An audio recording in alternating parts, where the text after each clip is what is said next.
আমি নিজেও জানি না।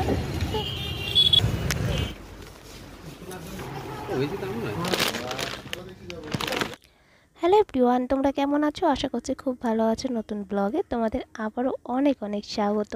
তো আজকে ছিল রবিবার, আর রবিবারটা একটু তো অন্যরকম কাটবেই। সারাদিনে অনেক ব্যস্ততার মধ্যে গেছে, আর এখন চলে এসেছি একটু শপিং মলে। এখানে আসার একটা বিশেষ কারণ হচ্ছে যে আমাদের ঘরে দেখেছো যে পর্দাগুলোর জায়গায় মানে জানলার ওখানটায় দেওয়া আছে তোমার এমনি বেড কভার, মানে পুরনো বেড কভারগুলো দেওয়া আছে। তো সেই কারণে ওই জায়গাতে পর্দা তো লাগবেই, তাই পর্দা কিনতে এসেছি, মানে দেখতে এসেছি। আর সুবর্ণর খুব জল তেষ্টা পেয়েছিল, আজকে বাড়ি থেকে বেরোনোর সময় না জলের বোতল নিয়ে আসতে ভুলে গেছি।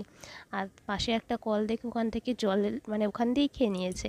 আবার জল এক্ষুনি কিনতে গেলে 10 টাকার কমে তো জল নেই। আগে একটা ব্যাপার ছিল কিন্তু, মানে রাস্তায় যেখানে সেখানে কল পাওয়া যেত, এখন তো সেটা পাওয়া যায় না, এখন জল কিনেই খেতে হবে।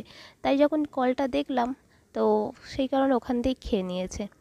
আর সানডে একটা ব্যাপার বলছিলাম যে আগের সানডেই তোমাদেরকে বলেছিলাম আমার বর একটা রুলস বার করেছে আমাদের দুই বউয়ের জন্য, মানে আমার জন্য আমার জায়ের জন্য।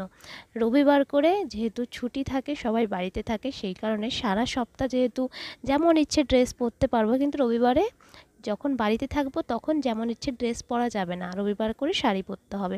তাই আজকে দুজনেই শাড়ি পরেছিলাম আমরা দুই বউয়ে। তো সারাদিন শাড়ি পরে থাকলাম, কিন্তু সন্ধ্যাবেলা বেরোবো তো শাড়ি পরে বেরোলে খুব কষ্ট হবে, বুঝতেই পারছো এই গরমের মধ্যে কী অবস্থা। সেই কারণে সন্ধ্যেবেলা থেকে আবার ড্রেস চেঞ্জ হবে। তো এখন জাস্ট ফর্মাল একটা ড্রেস আছে আমার, ঢলঢলে প্যান্ট, তার সঙ্গে যে কোনো গেঞ্জি, তো সেটাই পরে এখন বেরিয়ে পড়েছি। আর এসে গেছি এখন মলে। দেখতে পাচ্ছ এটা দুতলা, এটা টোটালটা 3 তলা মলটা, আর এটা দুতলায় এসেছি ওই ওদেরকে জিজ্ঞাসা করলাম আসার পরে স্টাফকে যে ঘরের পর্দা, জানালার পর্দা এগুলো কোথায় পাওয়া যাবে। তো বললো যে দোতলায় আছে, চলে যাও সেকেন্ড ফ্লোরে। তো আমরাও চলে এলাম। মানে এখন তো আর ওই বাংলায় কেউ বলে না 2 তলা 3 তলা, ফ্লোর হিসেবে কথাবার্তা বলে। এই দেখো, নিজেকে একটু দেখিয়ে দিই, বললাম যেমন ঢলঢলে প্যান্ট আর যে কোনো গেঞ্জি পরে আমি বেরিয়ে পড়ি।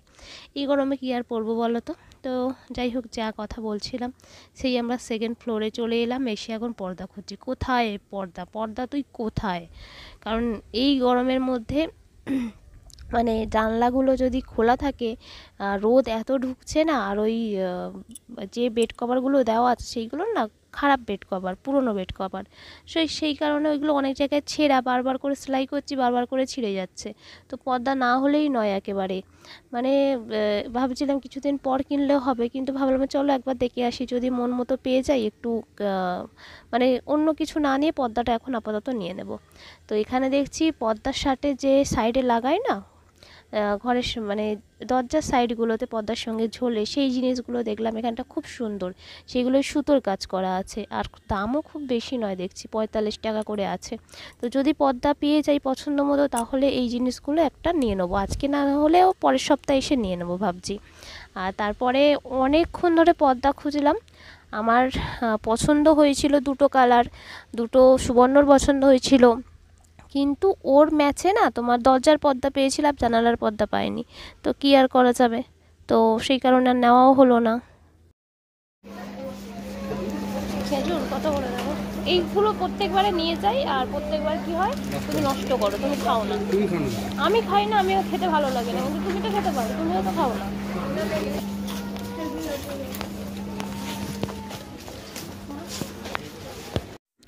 কিছু টুকটাক ঘরের প্রয়োজনীয় জিনিস, মানে রান্নার জিনিস, যেগুলো তেল ডাল নুন যা যা এর মধ্যে কিছু নেওয়ার ছিল নিয়ে নিয়েছি। আর দেখতে পেলাম এই জিনিসটা টেস্টি, কি নাম তা জানি না, কিন্তু ছোটোবেলায় এই জিনিসটা লুজ পাওয়া যেত।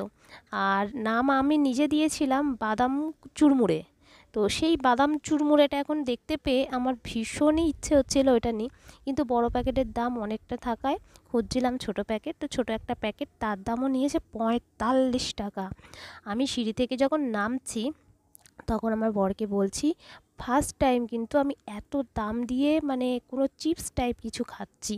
মানে আজকে আমার কাছে এই দিনটা বিশাল একটা বড় ব্যাপার, এত দাম দিয়ে আমি কিছু খাবো আমি কখনো ভাবতে পারি না।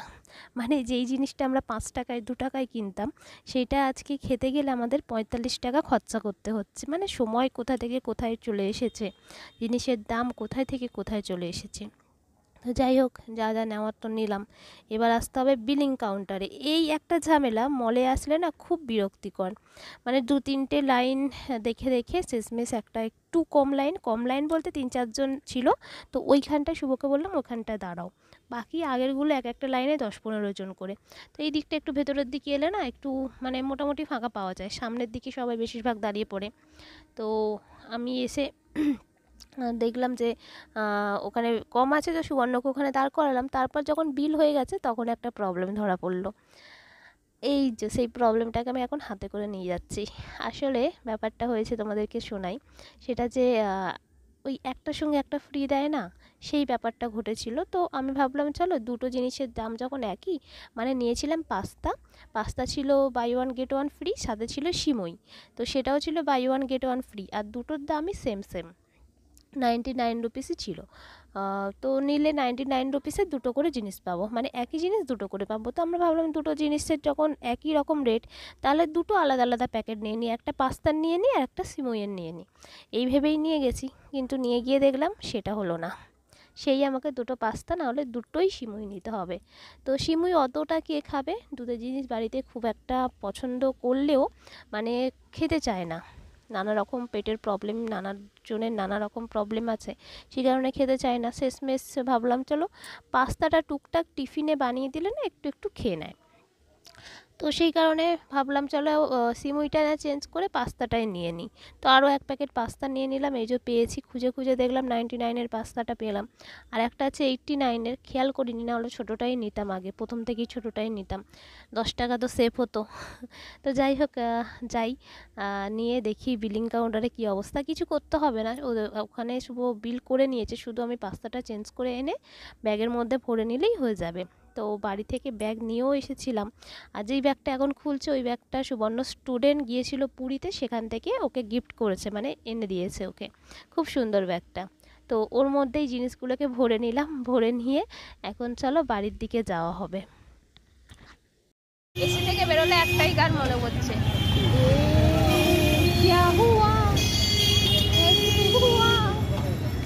ভেতরটা কি সুন্দর ঠান্ডা ঠান্ডা, বাইরেটা এলেই ঝপ করে একটা গরম হাওয়া লাগছে। চলো, আমাদের পর্দা কেনা তো আজকে হলো না, কারণ দেখলে কি সমস্যা। আর এখন কিছু ওই মুদিখানা দোকানের বাজারই বলতে পারি, তেল আছে, পাস্তা আছে, আর কী আছে, কী নিলাম, হ্যাঁ একটা চুরমুড়া চিপস টাইপ নিলাম, যার মধ্যে বাদাম থাকে, ওপরটা কুড়মুড়ে থাকে। ওটা অনেকদিন পর দেখতে পেলাম, তাই জন্য নিলাম। তো এখন আর কিছু কেনাকাটি নেই। এখন নেক্সট কী প্ল্যান সেটা শুভ যতক্ষণ না বলছে আমি নিজেও জানি না। তো সবটাই যে তোমাদের সাথে একটা ভিডিওতে পেয়ে যাবে, কিন্তু আমি থাকি কনফিউজে যে এরপরে রবিবারটা কেমন করে কাটাবো, এরপরে কোথায় নিয়ে যাবে। আমাকে অ্যাকচুয়ালি কিছু বলেই না, শুধু সন্ধ্যাবেলা ইভিনিংয়ে আর কি বেরোতে হয়, বেরিয়ে তারপর স্টেপ বাই স্টেপ ওর যেমন প্ল্যানিং করে থাকে, এরপর এই কাজটা করবো, ওরপর ওই কাজটা করবো, তেমনভাবে চলতে থাকে। তো চলো, রবিবারটা ওর মর্জি মতো চলে, ঠিক আছে। একটা দিন, সপ্তাহে 6টা দিন তো আমার মর্জি মতো চলতে হবে না। তো যাই হোক, চলো, এখনও গাড়ি আনতে গেছে, আমি এখন বকবক করছি।